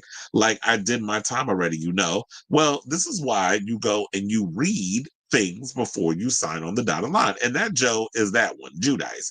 So I don't know why y'all don't read nothing before y'all hit, you agree to things. Y'all just be signing stuff. But I guess what it is that when you one of those blind housewives where it's just like, oh, my husband is the businessman and he knows what he's doing and I trust him, I'm gonna just sign away things because I know he's not gonna do anything dirty. But Joe was doing scandalous stuff. Now, child, now with all this going on, I wonder what her brother Joe Gorga has to say about it, because we don't know what's going. I mean, if all this is going to play out on Real Housewives of New Jersey, we don't even know the future of the Real Housewives of New Jersey. If they're going to reboot it, if the show is canceled for good, and if they're going to reboot it, which of the girls from the cast is coming back, or are they just going to start anew with a whole new cast? So we don't know what's going to go on with that. But I'm sure, like, look, if Teresa ain't been out here paying partial her taxes, I mean, it's only a 300 something odd $1,000. She could pay that off, and like it's nothing.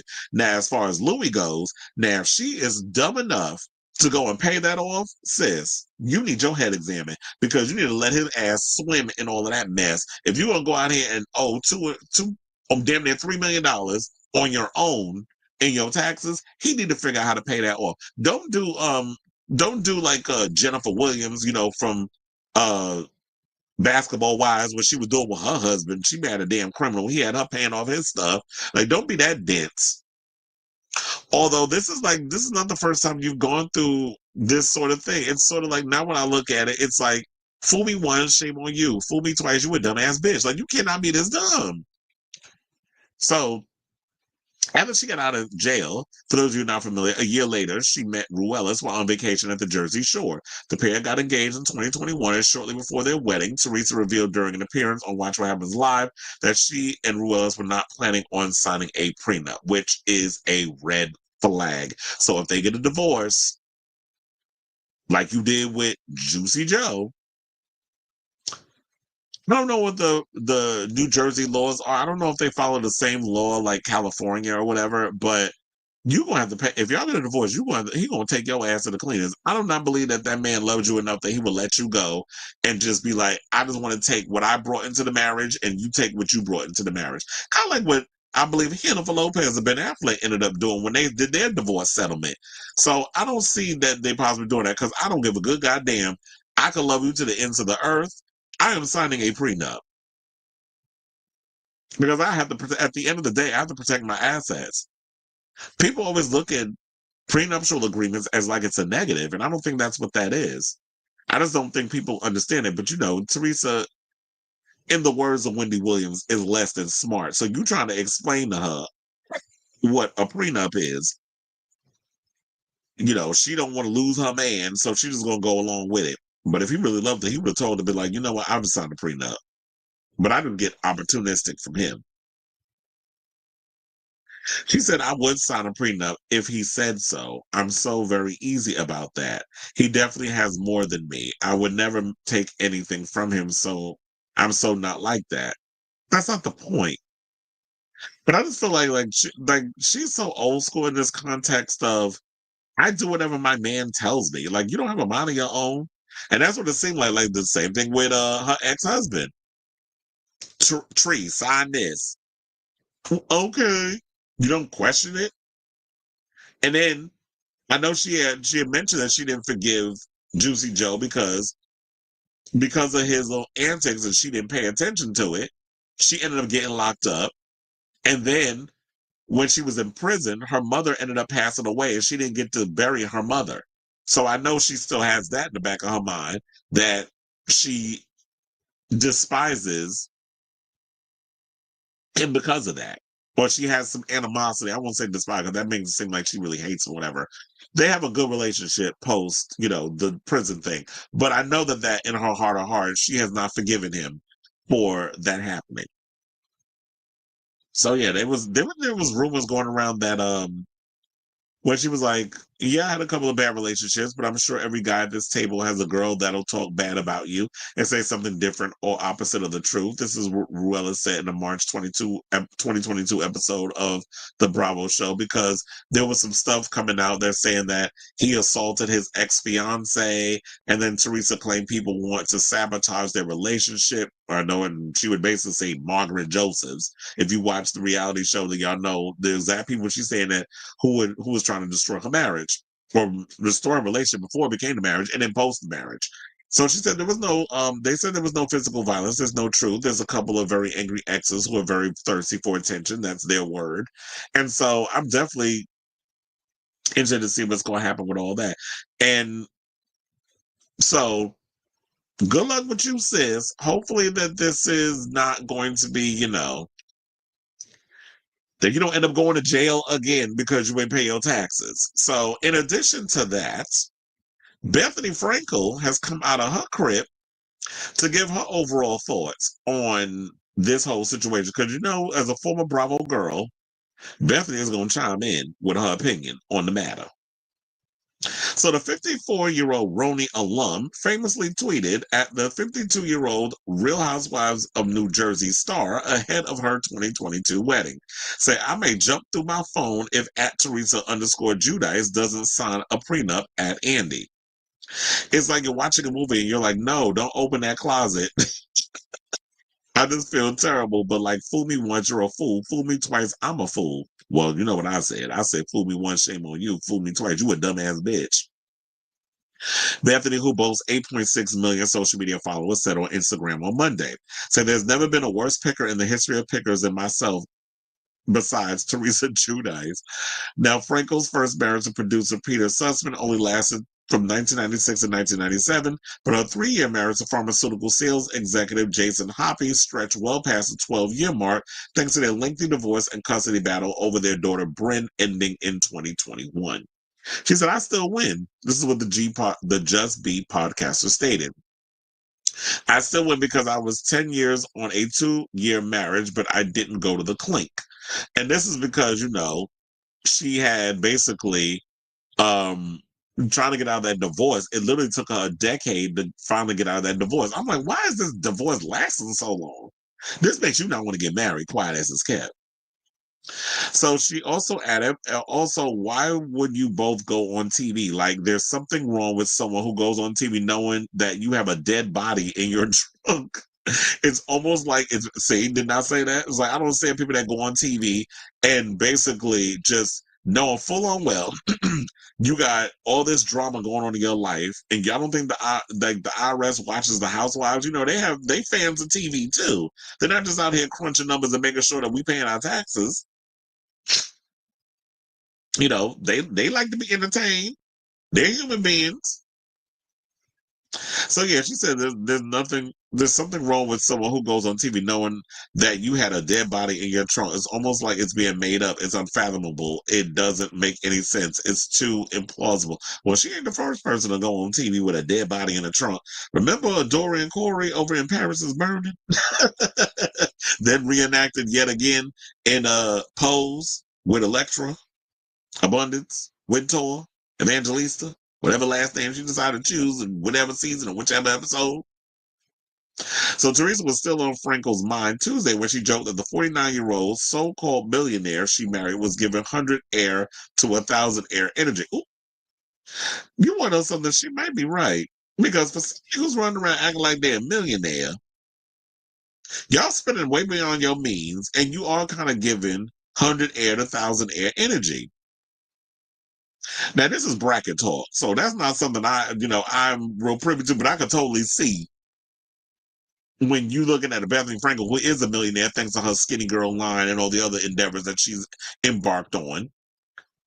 They know what it is for being a millionaire versus 1,000 air or 100 air. Saying he was flying her places and showering her with everything. There was something about it that was like too much, the New York socialite said on TikTok. But he's on Real Housewives of New Jersey. He's on that trash bin of a show. It doesn't make any sense. You only do that show if you're a broke ass trying to get somewhere. And then once you get there, you get off, which is what she did. Giudice, born Gorga, owns the IRS, as we talked about, $303,889.20, while Louis, whose education is limited. Child, not that read. Why y'all put that in there? They said whose education is limited to high school. Look, we're not going to read only the high school graduates because I went to college, but we're not going to read the high school graduates because look, there's some people out here that got full-on high school diplomas and GEDs and is running their own business and a billionaire's a millionaire. So we're not going to sit up here and throw shade at the people that only got a high school diploma or a GED. As you know, some people will call the GED a good enough diploma. That's what we used to call it back in the day when I was a kid in school. One time I did take the GED because I could not find my high school diploma right. Went home and found the goddamn diploma. I said, I went and did all this mess for nothing. Sat up in there, went to classes, took the damn GED because I could not find my diploma. I just misplaced it. But anyway, that's enough about me. So 2 months after the 2022 wedding, the Turning the Tables podcast will confirm that she and Ruelas did not sign a prenup. We already talked about that. So, Teresa, you a damn fool for not signing no prenup. And I totally get where where Bethenny is coming from. And I saw this other picture too. Hold on. This one. So is this something new?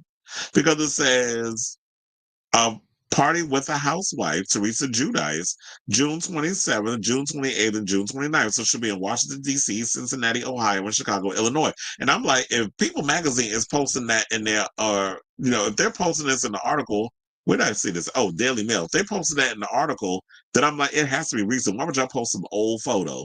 And I don't follow Teresa, so I don't know what she's doing over there and what event she's got coming up. But I feel like she's going to have if the Housewives is not filming right now, she's got to latch on a lot of bookings and get a lot of things done. And she's got to pay them, their money off, or she's got to pay back her taxes or pay her taxes, because, when you in the millions or the 100,000s and they come for you, look, you don't want to go back to being inmate number 65703-050. So you want to go and be able to still be Teresa Giudice out in these streets. You don't want to get arrested again, because now your daughters is grown. You got Gia, who's 24, Gabriella, who's 20, Melania is 19, and, well, the youngest one is Adriana. She's 15.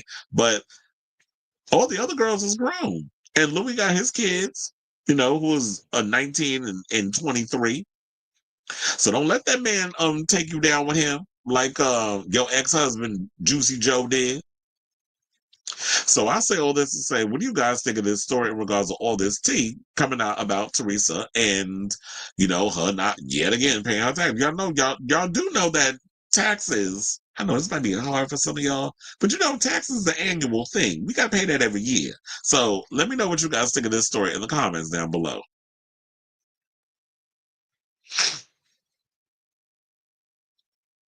The presidency and Congress, the exact opposite should happen. Not LOL. The rent is due. All right. Okay, so I guess we could get into some other news. I don't know if y'all would consider this a negative or a positive, but I guess if you're not a Garcelle Beauvais fan, you would consider this a positive. Garcelle announced that she's leaving the Real Housewives of Beverly Hills after 5 seasons. She took to her Instagram and announced it today, so shout out to her. So the 58-year-old made the shocking announcement on Instagram this morning, telling fans it has been a wild ride. And so we do have that Instagram post. Hold on while I pull it up. And then we will come talk about it. And afterwards, after she says what she says, please hold. Hey guys, so I have some news. I've decided to leave Beverly Hills. It's been a wild ride. I mean, some amazing things have happened and some hard things have also happened, but it's been a ride nevertheless. One of the reasons why I'm leaving is my family, my boys. Their last year of high school is next year, and I want to be a part of that. And Jade is starting a new career, and I want to be a part of that too. And secondly, I have the most exciting projects that I am developing, producing, and acting in. I can't tell you anything right now, but you'll know soon. And I just want to say thank you to Andy Cohen, to Bravo, NBC Universal, Evolution, 32 Flavors, the producers, the crew, and of course, the ladies. Andy Cohen says I can come back anytime. The door will always be open. So you never know. I might pop back in sometime. To the fans, I want to say thank you so much. You guys have cheered me on, supported me, and sometimes even fought for me or on my behalf. It means a lot. And I hope you guys will continue on this journey with me. It's not goodbye. It's see you later. See you later. Of course, she's going to say see you later, because that's what my mother always says. Yeah, don't you say no damn goodbye. So it's always see you later. So that's always been a thing that I've learned since I was a kid. But anyway, I definitely was like, not surprised by this. Well, when I first heard it, I was like, oh, but then I was like, you know what? Bye. I mean, I don't mean it like that harsh, but as someone who watches the Housewives of Beverly Hills, I'm a couple of episodes behind, but I always felt like, so I got to catch up. And I know the reunion is going to be coming up soon too, so I got to catch up. And this season has been really good. I feel like out of all the Housewives, the Beverly Hills one is definitely giving me what I need in regards to, like, you got the drama. The women are very much upscale, upper echelon, and fabulous, but we also get the drama. I like that. It's not like we getting a bunch of women who are trying to act like they fabulous, trying to be fabulous on camera, which is what you get from Potomac and all them other shows. And the Jersey and born ass New York and now in dry ass Atlanta. I don't even particularly care for the season of Atlanta. I haven't really been watching. I'm over Atlanta. But anyway, so when it comes down to this, I knew that this was coming because I felt like Garcelle really wasn't present in a lot of. Yeah, she would show up and do the scenes and Kiki with her good Judy Sutton, who Sutton's been getting into it with a lot of people this season, particularly Dorit and Erica. I like that they brought in the other chick, Bazoma. So she's been, giving me my life and how she's easily connected with Dorit on a lot of situations. So they have their little thing going. And to me, it was like Garcelle's been so busy with her career in regards to doing the Lifetime movies and stuff. Like she has what was it? She had Caught in the Web and Black Girl Missing. So she's been producing a lot of projects. I don't know if she's been directing them, but I know she's been executive producing a lot of projects for Lifetime. So that's been keeping her busy. And I know, like, she makes stuff like my mother likes. My mother loves Lifetime movies. I remember when I was growing up, like, she stayed up on Lifetime, Element, like she watches all those stuff. So Garcelle getting caught up in that, I feel like that's a good move for her. And then plus on top of that, like she said with her son Jade, Jade is becoming a model. So she wants to be caught up on his, like, focus on him. I know Jax, ever since that little bullying situation happened with that bitch Diana. Well, I don't know where that she's at, but remember that whole situation that happened with him and all the racist stuff that people were saying on social media about him and those other stuff. He kind of backed out of wanting to be in the spotlight. So for his mental health, he stepped away from wanting to be on the show. But you see Jade, you don't see Jade. I mean, you see Jade, you don't see Jax. So I totally understand why she wants to step away because I feel like her, like what Bethenny Frankel said. Now, this is funny how this popped in my head. Like Bethenny Frankel said in The Housewives, when she was talking about Teresa, you don't do The Housewives when your career is like amazing and you've got all this money and you got all this stuff. You use it because your career could be at a stalemate and you're looking for that boost. And reality TV is definitely the thing that gets a lot of people because you're coming in their homes, they're getting to know you. So, yeah, I'm an actor, but I'm doing a reality show because it's introducing me to this new audience. And then if I'm off, you use the reality show as a platform to show, okay, I got this clothing line, this perfume line, I've got a fashion show coming up. I'm producing movies. So now you're going to follow me on the set while I'm doing it. Similar like with Kyle Richards when, she was filming The Housewives and she was filming David Gordon Green's Halloween movies. So, this is what this is all for. And now she's gotten so busy, she wants to take time for herself. And if she want to come in and pop in like a Cynthia Bailey and be the front of the show every so often when there's like some big party going on that Sutton's thrown at her house, or maybe Kyle, I don't know. Her and Kyle are always kind of on shaky ground with their relationships. I don't know how that would work.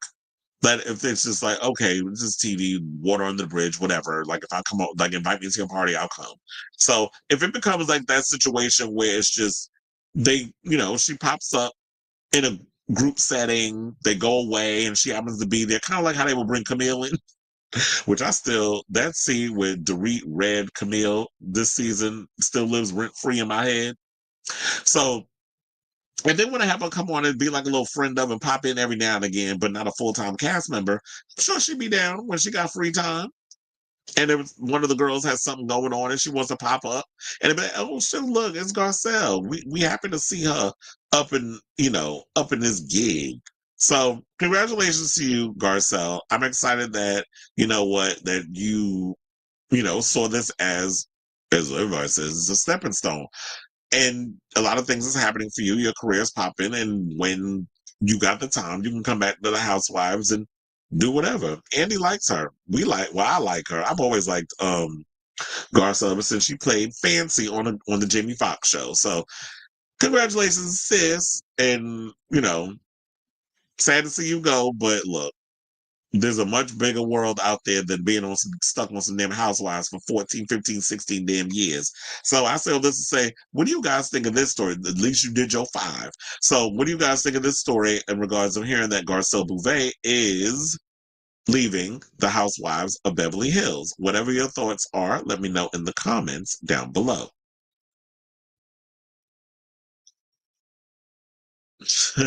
Hey, big spender. I filed the government sends me 2 big checks. Okay. Well, shit. I need some money, honey. All right, y'all. So we have 2 more topics left until the end of the show. If you can, please do me a solid, hit that like button and that subscribe button. Also, be sure to smash the notification bell so that way you know when we go live with a brand new episode of Chris Avalon Unfiltered. I will definitely be putting timestamps into the show when it's done, when the live stream is done, so that way you can just follow along with the hot topics and all the other stuff, like instead of just going through the banter that we go through on the live chat and all that good stuff. Please and thank you.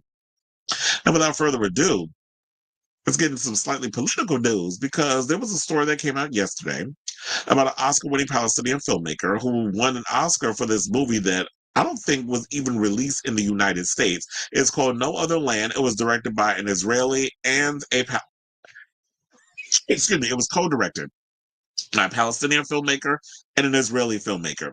And so looking at it that way, I'm like, yeah, look, we got 2 people from opposing sides coming together to make a movie that's showing both sides of the situation from what I've heard. But to me, it looks like based on this behavior, like I've been saying from the beginning, Israel is not interested in a ceasefire. They're all about colonization and leveling Gaza, so it looks like a bunch of damn rubble so they could take it over like that, in the West Bank and all this other stuff. And we have a president who is literally helping them do it. I mean, don't get me wrong, Biden was on his way of doing the same damn thing, but he's no longer in office. And so now when you out here giving, Miriam Adelson out here giving the president over $100 million so that way they can do whatever the hell they want with the West Bank, what do you expect? So Palestinian filmmaker Hamdan Bilal, who won an Oscar last month for co-directing the documentary No Other Land, was beaten up by Israeli soldiers who set upon his West Bank village of Susia on Monday, and is currently being detained along with others by Israeli authorities. So the filmmaker was one of the 3 Palestinians detained in the village of Susia, according to attorney Leah Samuel. Police told her they're being held at a military base for medical treatment, and she said that she hasn't been able to speak with him. Why would he be on a military base for medical treatment? He wouldn't need treatment if y'all wasn't beating the shit out of him. But I digress. Now, Basil Adra, another co-director, witnessed the detention and said around 24 settlers, some masked, some carrying guns, some in Israeli uniform, attacked the village. Soldiers who arrived pointed their guns at the Palestinians while settlers continued throwing stones. Saying, quote, "We came back from the Oscars and every day since there is an attack on us," Adra told the Associated Press. "This might be their revenge on us for making the movie. It feels like a punishment." The Israeli military said it detained 3 Palestinians suspected of hurling rocks at forces and 1 Israeli civilian involved in a violent confrontation between Israelis and Palestinians. A claim witness interviewed by the AP disputed. The military said that it transferred them to Israeli police for questioning and had evacuated an Israeli citizen from the area to receive medical treatment. Now, here's one of the pictures that they said was shown of them being detained in the back of a white man. So, No Other Land, which won an Oscar this year for Best Documentary, chronicles the struggle by residents of the Masafar Yatta area to stop an Israeli military from demolishing their villages.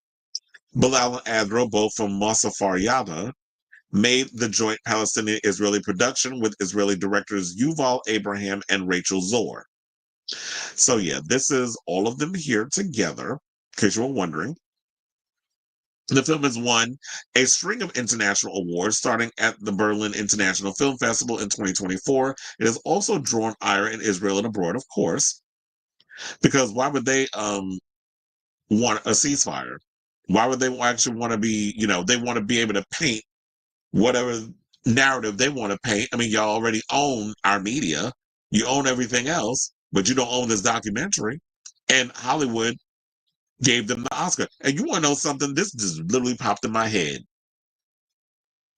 Since he's over here talking about this might be punishment for them making that movie and then winning the Oscar, do you think that Gal Gadot got that freaking star on the Hollywood Walk of Fame because Hollywood is trying to do like this mea culpa because they rewarded this film?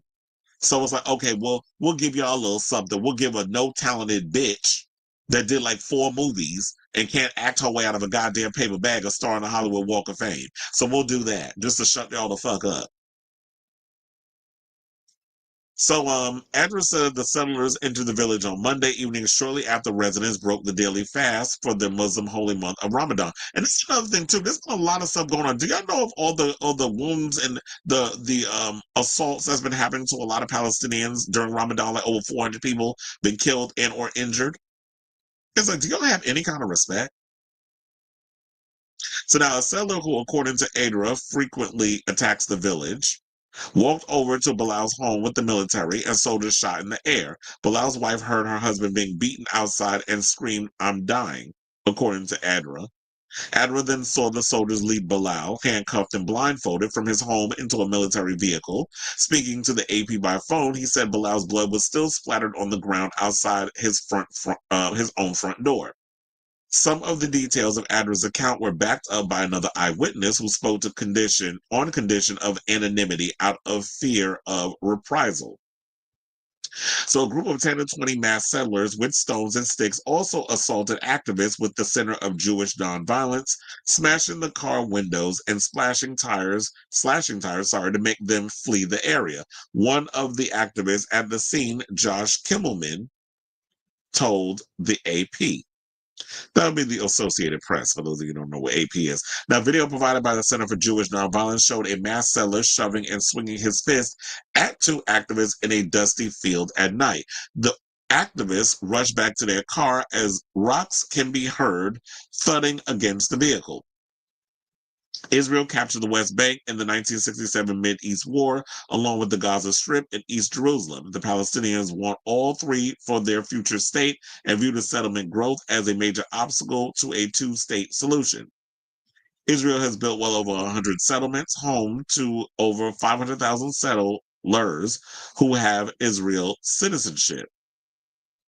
Oh, you mean like when Gal Gadot, who last name actually is green screen, they family, like people like her and stuff, how they go and change their family and try to act like they indigenous settlers so that way they can claim some of that land? You mean like that? Because I don't know how you taking away land that does not belong to y'all and just, of course, creating your own, building your own stuff on that. But we know how colonization works because America was built on indigenous genocide. Do we need to get into it? So the 3 million Palestinians in the West Bank live under seemingly open-ended Israeli military rule, with the Western-backed Palestinian Authority administering population centers. The Israel military designated Musafar Yada in the southern West Bank as a live-fire training zone in the 1980s and ordered residents, mostly Arab Bedouin, to be expelled. Around 1,000 residents have largely remained in place, but soldiers regularly move into demolished homes, tents, water tanks, and olive orchards, and Palestinians fear outright expulsion could come at any time. Now, during the war in Gaza, Israel has killed hundreds of Palestinians in the West Bank.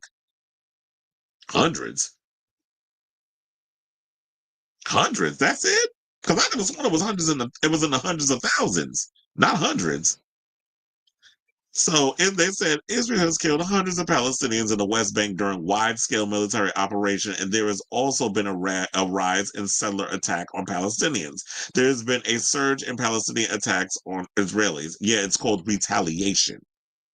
Like Palestinians aren't just walking up to Israelis and just smacking the shit out of them, or playing target practice with children. from a far range where I'm just like shooting kids between their eyes with sport and SAing women. I don't hear any Palestinians doing that to Israelis. And if I took a plane over to Israel today, I guarantee you it don't look nothing like how Gaza and the West Bank is looking. So if we're gonna sit up in here and try to play apples and oranges, we could do that too. Like, just be fair with your reporting. And this is from NPR, by the way. But I should give you guys an update on what happened with Hamdan Bilal. So they said the co-director of the Israel-Palestine documentary, No Other Land, has been freed, according to a social media post from co-director Yuval Abraham. Now, after being handcuffed all night and beaten in a military base, Hamdan Bilal is now free and is about to go home to his family. This is what Abraham posted on Twitter on Tuesday. And to me, I always say that art and creativity brings the people together. So I love that, excuse me, that Bilal managed to work on this documentary with Israeli with these two Israeli filmmakers. And they came together and they wanted to show, like, you know what, we come in peace.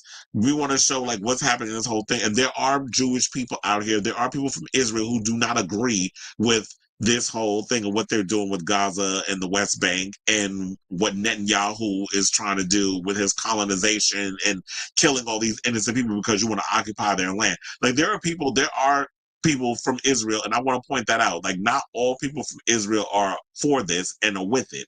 So we don't want to paint them all with the broad brush. And that's why I love the fact that when this movie won, it was showing that, you know what, people from opposing sides can come together and within humanity and show the humanity side of not only what's happening, but how everybody does not agree with what's going on. And the fact of the matter is, the people who are up at the top don't like this narrative, so now they want to punish him. So it's unfortunate this happened to him, and I don't know how long he's going to stand by and continue to live in this area where this is happening. There was something, I heard a story about a young journalist who was Palestinian that was just assassinated, and he was on the most wanted list. Like, they were like literally were looking to kill him.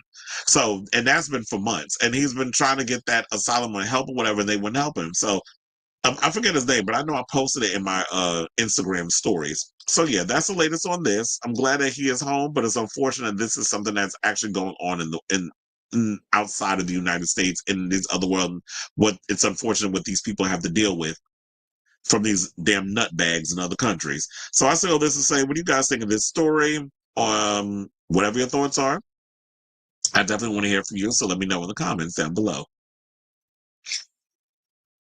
All right, y'all. So let's get to our final topic. We can lighten up the mood a bit, and let's talk about Elon Musk's child who had to read her damn dumb father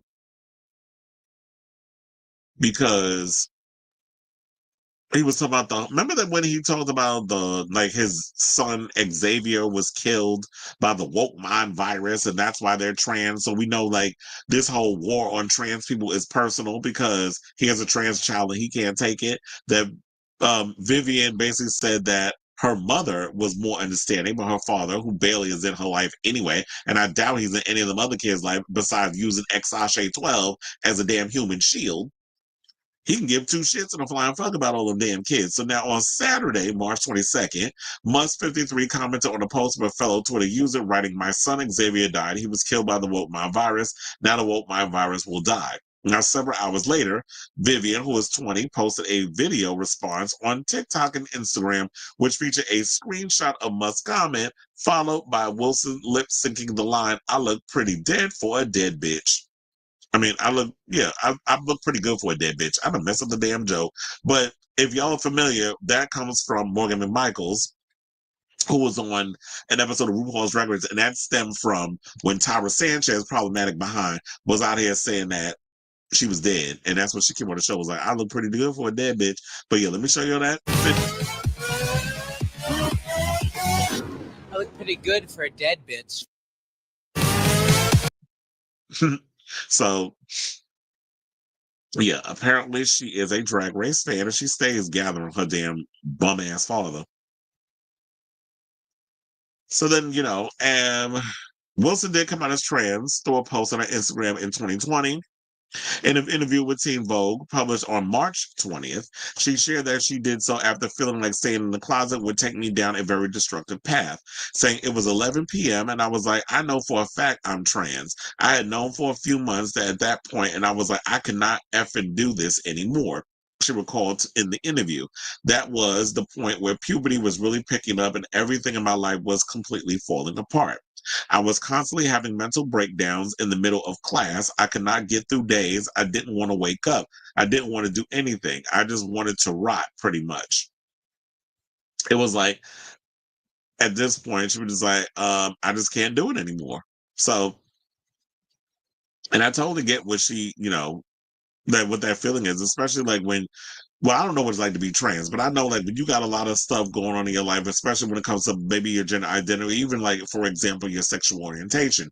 It's just like, you know what? I can't eat, I can't sleep, I just want to rot because I can't truly, you don't feel like you can truly be your authentic self because people are talking about you're an abomination, you're gonna die of AIDS, all the things that pretty much my generation feared growing up in the 90s, that I thought I was gonna be one of those out here that, oh Lord, I'm having sex with men, I'm gonna get HIV because of the statistics and the stereotypes and the lies that people feed in your brain. But then when you surround yourself with good people who teach you the ways, the homosexual ways. And I'm sure Vivian had some good people in her life, not her father, that helped her on her journey of being a young trans child turned now woman, because she's 20. Then that helped her get to a better place mentally, spiritually, and physically. But she also said that while Wilson told the outlet that her mother, Justine, was very supportive of her transition, she said she had not spoken to her father in months by the time she came out as transgender. However, she still had to seek his parental permission to receive gender-affirming care. Now, for his part, Musk has said that he was tricked into allowing Wilson to undergo transgender-related medical treatment when she was 16, a claim that Wilson, who legally filed to change her name and gender in 2022 at 18, denied in a July 2024 interview with NBC News. She said, if you're going to lie about me like blatantly to an audience of millions, I'm not just going to let that slide. Wilson also told NBC that Musk, who was also a father to 13 other children with 4 different women, wasn't there for much of her childhood, saying that he was there, I want to say, but maybe 10% of the time. That's generous. He had half custody and he fully was not there. It was just a fact, of life at the time. So I don't think I realized just how abnormal of an experience it was. Well, look, he running around here really talking about he was tricked. And that's why I said that, first of all, sir, that's a damn lie. I'm like, you don't know how to read? You don't read the fine print when it comes to whatever situations that you're dealing with? Like if it got anything to do with your child and I'm talking about getting gender affirming care, you don't read the paperwork, or you just like try to act like you a businessman in name only, because quiet as it's kept with all this, you be trying to take all the credit for SpaceX, you be trying to take all the credit for Tesla and all the other stuff, but you basically just be ripping off other people's ideas. When quiet, and also another thing, quiet as it's kept, is that there are way better vehicles that are similar to Tesla that are in Europe. The fact of the matter was they just don't want to sell them here. So if you go to Europe, you can get you a way better car, or probably even China. But I don't know if they would let us in China. We can get better. There are way better, vehicles that are like a Tesla, but better.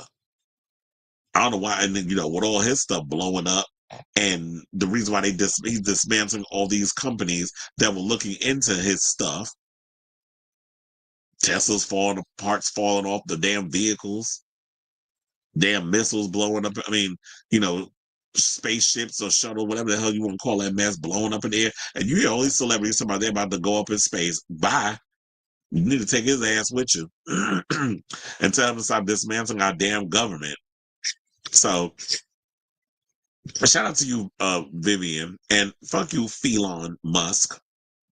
Yeah, Felon Musk. So I say all this to say, what do you guys think of this story and what Vivian had to say about her father in this Teen Vogue magazine? It's like a lot of stuff coming out about him in this story. Like little by little, every day we got a different story about them. So I want to hear from you guys. So let me know what you guys think of this story in the comments down below. All right, y'all. So we are at the end of today's show. I want to thank you all for tuning in. I feel like I'm losing my voice. Like, I do definitely feel the scratchiness up in there. I want to thank you all for tuning in to the latest episode of Chris Avalon Unfiltered. Please hit that like button and that subscribe button. Also, be sure to smash the notification bell so that way you know when we go live with a brand new episode of Chris Avalon Unfiltered. I'll try to be, Lord willing, if I'm feeling good tomorrow, I'll be back on with a brand new episode. And depending on if there's any interesting topics, but I'm just going to try to take it easy for the rest of the night.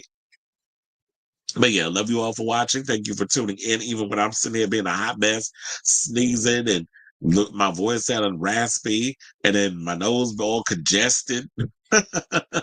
So I need this weather to get it together. So I love you all for watching, as I said. And until next time, ciao, darlings.